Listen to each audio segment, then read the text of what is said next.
tonight, to drag the past out into the light. We're one, but we're not the same. We get to carry each other, carry each other.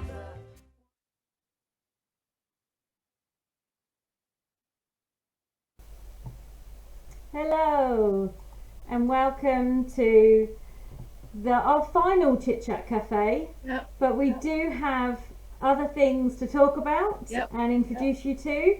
So this isn't our final stream, but it is our final Chit Chat Cafe for this summer online program.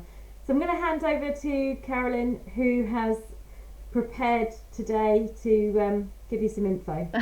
Okay, hi everyone. I'm Carolyn Barber, and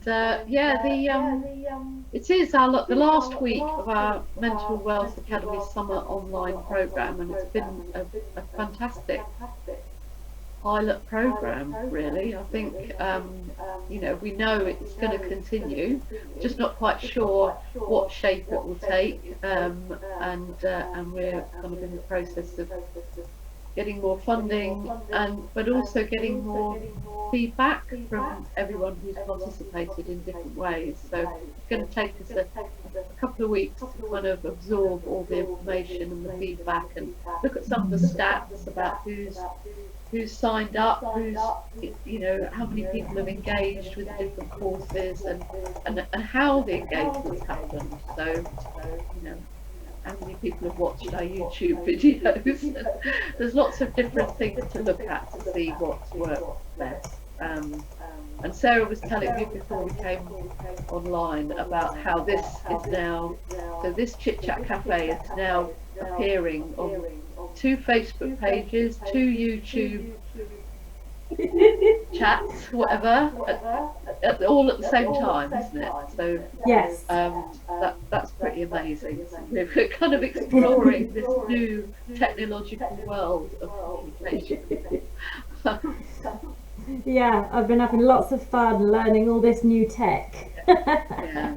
Yeah. So shall I just start with? I was going to share with you a questionnaire that we've been sending out over the last week or so, and just to chat through some of the responses that we've had. It's an anonymous survey, and it's not just for people that have taken part in the programme. It's really about what ideas that people have for the kinds of online workshops that we've been running and for the future, and also because we have to look at how we can continue to provide this.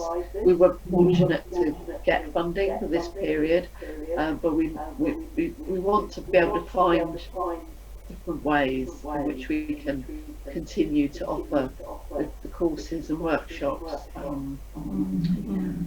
So can we show the questionnaire, and I'll just So which part do you want to start with, because I've got it split up, so we've got the chart of people that registered, the question about whether people will be able to pay for workshops going forward, and the one about opportunities. Oh yes. So do you want to look at the opportunities one first? We can go backwards a little bit. Sure.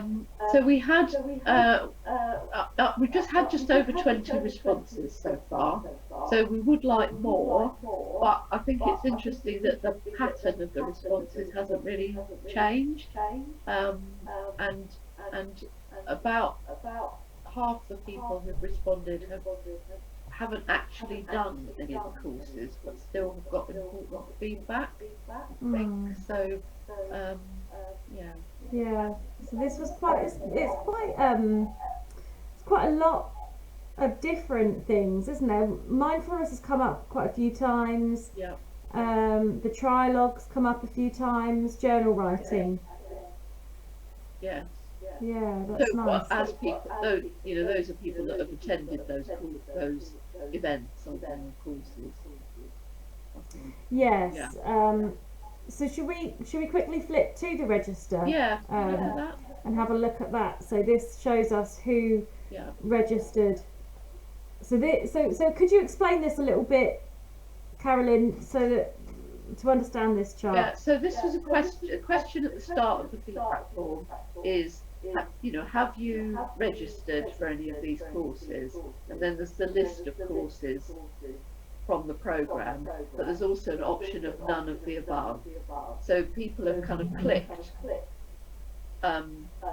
Quite a few people are registered for more than one course, so they might have, clicked on more than one course, but it just shows, I suppose, the experiences of the people that are responding to the feedback survey. Does that make sense? That's really interesting, actually, because the embodiment through movement is one of our most popular courses, Yes. but the least amount of overall feedback. Yes. So I wonder why that is. It might be because that course hasn't finished yet. Well, what's that? Because the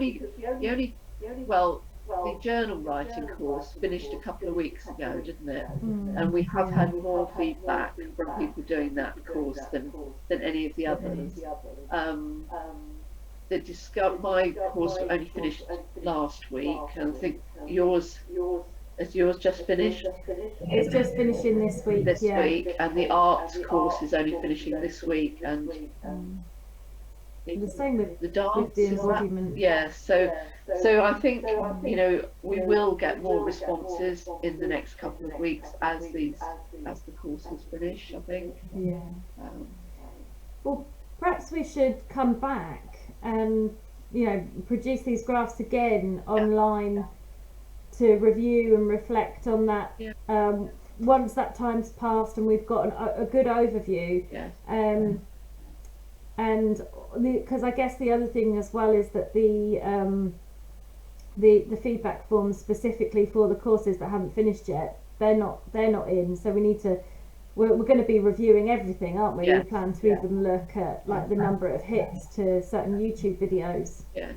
Yeah, exactly. That's going to take a while to collate all of that, but it would be useful to perhaps bring that to an online stream in the future when we have collected that, because it's quite interesting to look at this stuff. Well, I think it will inform us about future plans as well. So, when we're coming back and talking about what's going to happen in the future, it's useful to look at what the lessons are that we've learned, really. Are you able to show the payment chart? I'm just thinking that maybe we could just look at that a little bit, because there are issues obviously around payment that I think is just worth commenting on. Yeah, this is really interesting. Is it showing? Or because I can't. Oh, see it. sorry. Yes, I'm showing it. Okay. What you could do, Karen, if you go to our Facebook page, just make sure you've got the sound off and you'll be able to see the stream, but there is a little bit of a delay. I won't do that because that's on another computer. But I know what the result is, because I think it was about. So what we asked people was, would they be willing to pay kind of up to £5 or up to £10 or more than that, or would that be a problem to pay anything at all to take part in the courses? And there you go. oh, brilliant! Yeah. So I think it was about 40%, isn't it, or just slightly under, that said that they would be willing to pay more than £10 if required. Because if you think about it, we're probably talking about several sessions, perhaps of a creative course that if you were going to one in a local community centre, you would pay a small fee for each week for that. Yeah. So that's the kind of equivalent that we're thinking about. So this is really about trying to kind of cover costs in different ways. So some costs I think the courses and the workshops that we run will pretty much have to be subsidised in some form through funding, but it's whether we can, gain some income to pay for the costs of the facilitators and their expertise and also the IT costs, because there are costs behind putting all this on that if we were in a venue, we'd be thinking about the cost of the hire of the room and so on. We have to think about the cost of the IT support for all this. And then there's what was it, about 20%, I think, that people have said that actually they would find it really difficult to pay at all. And there was a comment on the questionnaire from someone who works with asylum seekers and refugees, for example, and they had circulated that information out and felt that some people had signed up to our courses, signed up to the program, but they really would not be in a position to pay anything towards that. So so we want to think about, we don't want to exclude people, but on the other hand, some people are willing to contribute. So.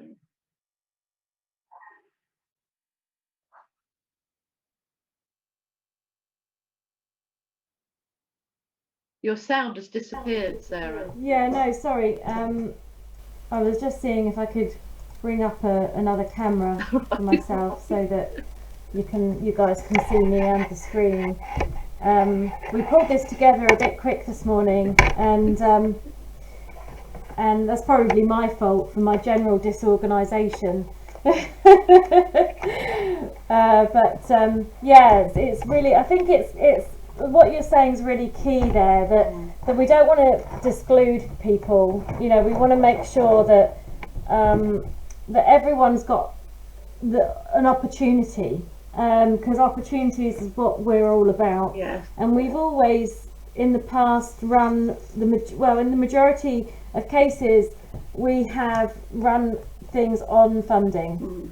But I think, like, over the time that we've been going, there's definitely been an increased challenge when it comes to obtaining funding. Where would you say, Carolyn, it is getting harder? There's been a lot of funding bids that we haven't got, and a lot of time is taken, when we're doing that. It's actually quite it's quite challenging to apply for funds. It takes time. It's a lot of the person's time. One of the ways we've managed to survive as long as we have, is we've been going 7 years now as an organisation. This kind of strategy, if you like, has been applying for smaller funding bids rather than much bigger funding bids, which do provide a sense of security, but then they just finish after 3 years or whatever, and you're left with having kind of provided a lot of service, and then the funding ends, and it's actually really difficult to repeat that level of funding. So we've kind of built ourselves up over the period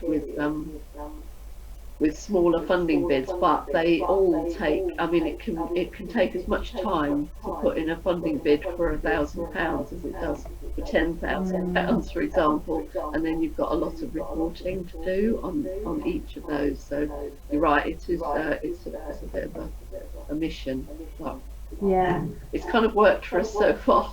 But, it's workable, but it has a price tag attached to it. It is like a lot of our every committee meeting that we have, we're sat there sort of talking about how we bring in our next lot of money, aren't we? So I'm just wondering whether that's a good kind of segue into introducing some fundraising activities that you're talking about, that you've been talking about, and that actually people can join in with, which would be, really good. Yeah. Yeah. There you are. Hopefully you can see me now. I've just now appeared, so Yeah. oh, Sorry about that. Let's just make sure that's on mute. So I mean, some things, that we've not been, our track record of doing fundraising activities has not been great, really. So a lot of charities are a lot better at it than we are. But you've got a kind of a plan, haven't you, based on the online experience that that you've been getting for the last. Yes. I can now, let me just say, I can now see 3 screens, and one of the screens has got both of us on. Yeah. And then because what's happening now? Oh, bless. I'm totally making you anxious now, aren't I? So what I've done now, just for the sake of Carolyn in the Zoom, I'm in on 2 different devices, and I've got 2 cameras running. So one camera you're seeing is the stream. That's what everyone else is seeing. And the other camera is my other device, and that's what. So people on the stream aren't seeing that. That's just you're seeing that, Carolyn. Okay, fine. I'm challenging the realms of new technological ideas here. Yeah. Yeah, so that's just so that you can see what I'm sharing on the actual stream, because often when we've done these, I've noticed you've been kind of like disengaged in a sense to the community watching. You're not quite sure how it's looking on the comments. So this is quite a nice way for you to see actually how it looks. Okay. Yeah, and I can even pull the comments in so it shows them on the screen as well. So we might do that in a future one. Right. But going back to the fundraising ideas, basically I've been having lots of fun working out all this online streaming and developing different ideas and seeing how everything works. It's been a lot of fun, and what I've realised is that this is an ideal way of delivering events with no overhead. I mean, there's a bit of an overhead in terms of some of the costs I'm paying for this fancy streaming stuff, but it's minimal compared to a venue. So basically, my idea is to run 2 months of a festival, an online festival, and this is going to incorporate various different types of artistic events. In fact, we have got confirmation from a Portsmouth burlesque troupe who are going to do a showcase fundraising event for us online on the Creative Mental Health page on the 11th, I think it is, on the 11th of next month. So that's really exciting, and that's going to be at let me just double check the times. I have created a Facebook event, so feel free to go ahead and have a look at that, and I'll just see if I can pull that up just to double check while I'm here. Yeah, you could post a link to that, couldn't you, in the page? Yeah, I'll put the link into the chat. And they're an amazing group. They're a Portsmouth group, and they've actually got their own show coming up, where I think this is going to be one of the first shows that they've done for a while since the lockdown, because things are starting to shift a little bit now, and there are some events opening up for face-to-face events, and they do have one scheduled, but we're bringing it online, so that makes it even more available. It makes it available across the world, and they're a great act, so it's going to be a lot of fun.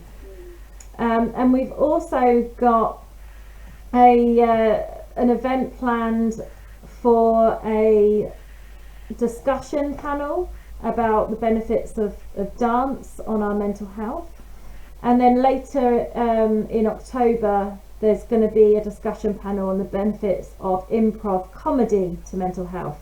Okay.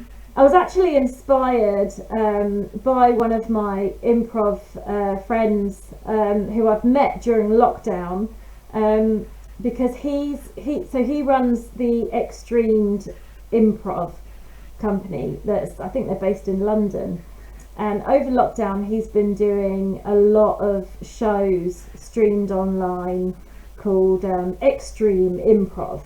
And it's so much fun. Check them out, guys, because he's doing some great work. It's really, really good fun. If you don't know what improv comedy is, it's basically when the audience give you the suggestions of what you want to see in the performers do. And then they have to just go with whatever the suggestion is into some wacky kind of scene. It's great. So he's been doing loads of stuff for a sort of an online festival that he's been running, and as part of that we had a discussion panel on the benefits of improv to mental health. And I've actually put the recording of that panel discussion up on the Creative Mental Health page. So check it out, because it's really interesting conversation. But we're going to do another one, and we're going to do it as part of our festival, and our festival is going to be called the Festival of Good Mental Health.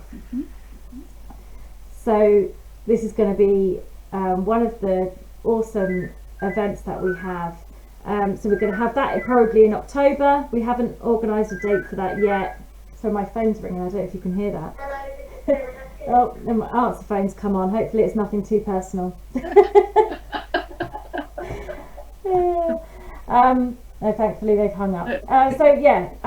So we've got a discussion panel on the benefits of dance, and that is going to happen on the 29th, which is a Tuesday, the 29th of September. That's a Tuesday at 7 o'clock. We've got the Rock with Foxes fundraiser showcase on the 11th, and that is at 8 o'clock.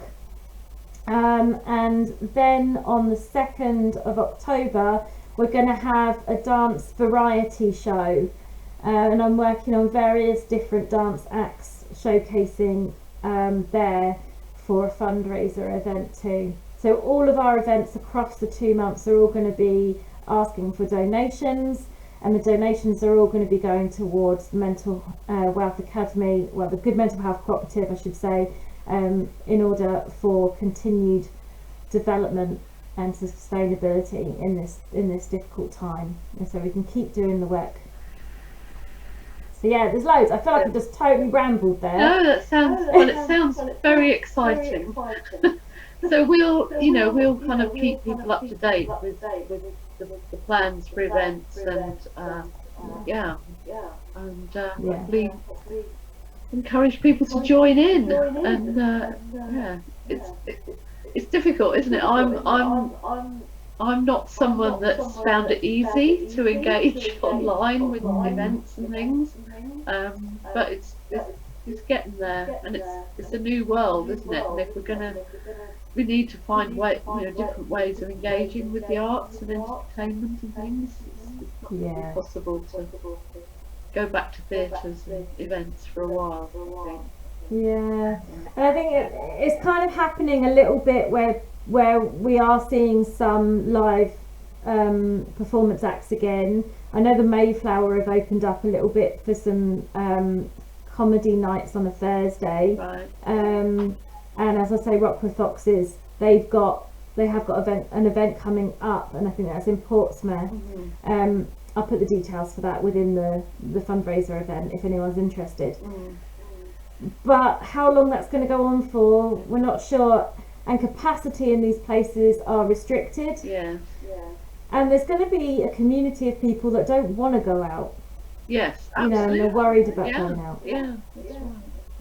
So streaming isn't going to go away, No, and we've learnt that it works. yes. Yeah. Absolutely. And going back to what the improv guy is doing, he's just showed the world really how you can do drama. You can totally create a full show within Zoom, and then off the back of that, with a group that I belong to called the Comedy Lab. So we meet down normally at the Point in Eastleigh. We've been doing a little comedy show called the Number 2 Show. And that's been like a mixture of videos and Zoom. So there's sort of live acts within Zoom and then like the odd video mixed in. So the benefits of doing a show online are really, you know, there's actually some really strong benefits because you can add in videos. So somebody could pre-record a performance if they don't want to do it in Zoom, then they can show that video, and so that gives it a real extra dynamic. And also it's like a worldwide community. So if you're sitting there and you're an artist and you're thinking, hey, I've got something I want to show and I'd really love to support you guys, then get in touch, because I'm open to hosting an array of different types of artistic events. If you normally run an event and you've struggled over lockdown to know how you can carry on with that, get in touch. Let's talk about how we can get that online, because there are ways and it works. Yeah. Okay, well that's a brilliant initiative, I think, and a fantastic way of hopefully, you know, raising some of the funds we need to continue this kind of work and open up opportunities for people to, you know, engage themselves in creative workshops and courses and work on well-being generally. Yeah, good. Definitely. Yeah. And in October it's World Mental Health Day, isn't it? Which before lockdown I was beginning to plan what we were going to do for World Mental Health Day. You know, really in advance. I'm talking to a venue about it, and then it all disappeared. So it would be great to mark that as well with this festival. Yeah, wonderful. Yeah. And the coming up with this has been quite a creative process. So just over the last couple of weeks, really, having been involved, as I say, with extreme improv stuff online, seeing what's going on, what people are doing over Zoom, and then giving that a go with this show that I do with the Comedy Lab, and then kind of thinking, right, how can that come about with some dance, with some poetry, with some open mic, and the connections. I'm really thinking about, what I've been thinking about is that within all those things, when it comes to any sort of creative group, and I've noticed this in our art group as well, and probably it's happening in the belly dance group that we're running as part of the Mental Wealth Academy, is the connections. The connections that we build with people, and that fun of learning together, connecting together, and how actually over lockdown that has become worldwide. I've connected with people across the globe over lockdown by adapting some of the things that I was doing to being online. And it's been really, truly wonderful, actually, where I really struggled at the beginning of lockdown, found it very overwhelming, very difficult. Then I had a period of kind of it settled. And then the last 2 weeks I've felt a bit more like myself. I've felt quite inspired by people. And that's just got me whirling away, and I've come up with this idea like this from like a bit of an organic process of just sort of reaching out to a few people, and then it came together, and now it's this big idea. Yeah. And then I've thrown it on Carolyn just a couple of days ago. Yeah, but I mean I think that's been our experience generally in the cooperative, is that that's almost how things happen, isn't it? Is that it, you know, it needs a bit of inspiration, and then you can kind of run with it and see where it goes, and that's the energy behind a lot of our projects and ideas, is to come from different people. So no, that's great. It's funny, isn't it? The journey, the journey through lockdown as well. You know, emotionally Yeah. yeah. Yeah, definitely. And I just wondered if we could. I mean, I had a bit of a question when I was thinking about this Chit Chat Cafe, about the overall question of how does creativity actually help our mental health? And I just wondered about, you know, a few comments on that from us, because there's something about engaging in creative activities, not necessarily having an amazing talent, but just playing with it and kind of engaging is really good for us. I'm just writing this in the comments. All right, just emotionally, and it's absorbing. It absorbs us, so it kind of brings us into the here and now as well. It helps us come out of our heads somehow, and you know, be more in our feelings and bodies and emotions.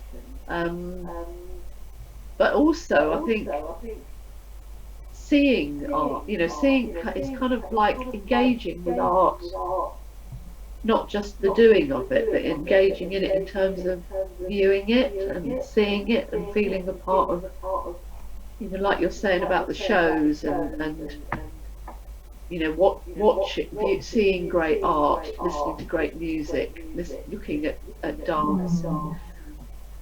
That is also important for us, isn't it? That there's something about the way in which that connects with us emotionally, and helps. It can be inspirational, it can be soothing, you know, it can kind of help with difficult feelings, but it can also engage us with joy and those sort of things that sometimes we can't express ourselves necessarily.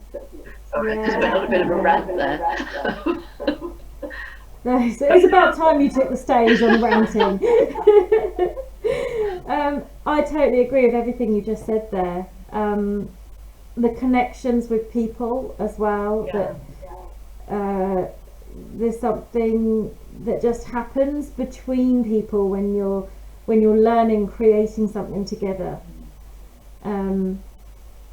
Yeah, everything you just said, connections, the calming quality of it, the expression.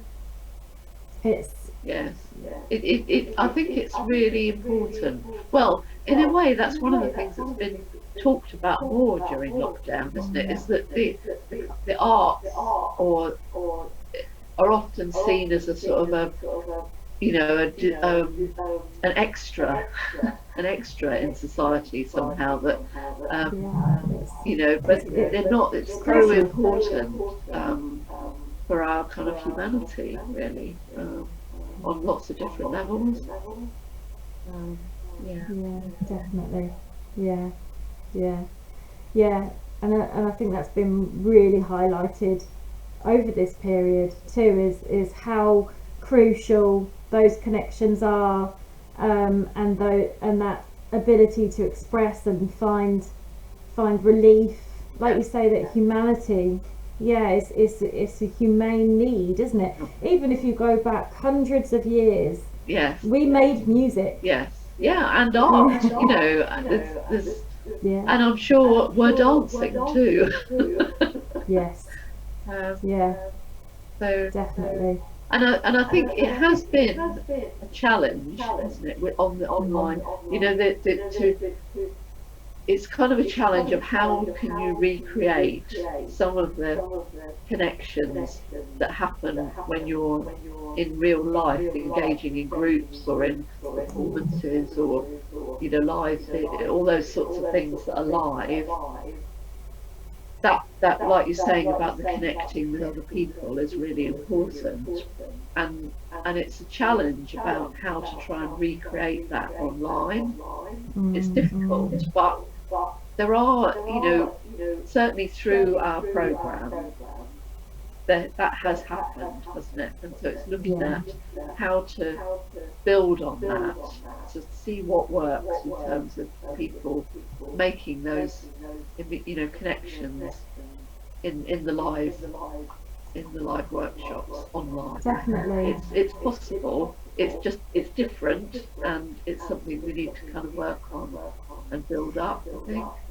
Yeah, and I guess that brings us full circle back to what people want to see us do coming forward. Yeah. So should we go to that? I think I just need to pull that slide in. So let me just pull that in and set this out so you can see it. Oh. There we go. So are there any other workshops or courses you'd like to see as part of a future program? So someone said, I love the selection you choose for this summer. I love the selection you choose for this summer. I think expanding on them, but also adding some new things.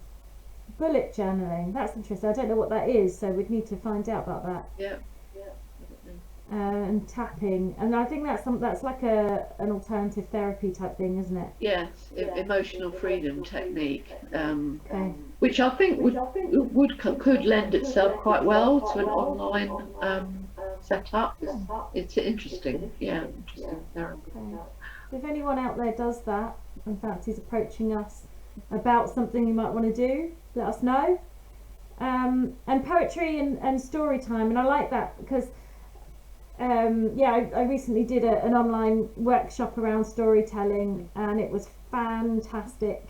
Really enjoyed it. So yeah, that would be great to see some sort of storytelling workshops, or just like story time, Yes. sort of readings. Yeah. So just like more of a show event, Yeah.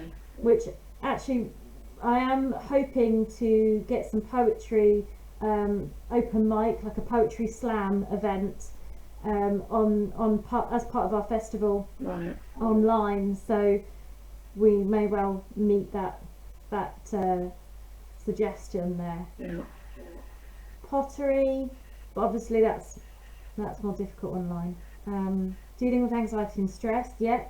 Another thing I've been thinking of is the possibility of running a therapy group using CBT. So that's something that we have had some online courses around that, around managing worry, and there's extensions to that around sort of more generalised anxiety and stress. Circle dancing, that's an interesting one for online. I hear somebody's doing it. It's possible apparently, so that I want to find out more. Yeah.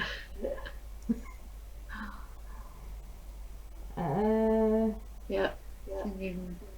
Implementing goals. Okay, so that's an interesting one. So, and that's definitely something that could be done as an online course. Goal setting. And I mean, Poetry, yeah. we might be able to do more sort of single workshops as well, that are kind of introducing people to different ideas. I mean, we've kind of had courses, haven't we? More. It's just playing around with some different ideas. Yeah, definitely. There's so much scope. We could have one-off workshops. We can definitely have sort of more sort of streamed show type things, and that's what we're going to see over the next couple of months with the festival to raise some money. And then going from that, once we've established some funds, we can then put on some either one-off workshops for creative stuff, and we can also run some more online courses for the sort of stress management, the implementing goals. Yeah, I can see exciting. scrapbooking there. I Yeah. can see scrapbooking definitely as an online course. That's a fantastic thing to have a go at. Yeah, that's a good one. Yeah, That would be really fun. yeah, And of course, on the website where we've got the courses, we've got the community forum pages. yeah, So the scrapbooking, like I know the arts group, they've used it a lot to put up the stuff that they're doing yeah, and talk to each other and share, and that's been lovely. And so I think that would be the same with a scrapbooking course, that you could really get engaged with each other in sharing what you're doing and yeah. having a chat about it. So that sounds cool. Okay. So I Lovely. think we probably need to wind up Yeah, now. right. But it's been it's been a really brilliant experience the last couple of months. So it certainly won't be the last of it. Yeah, We'll be Yeah. talking to all our tutors and facilitators and getting the feedback and coming up with some new plans. So watch this space. definitely, and more to come about the Good Mental Health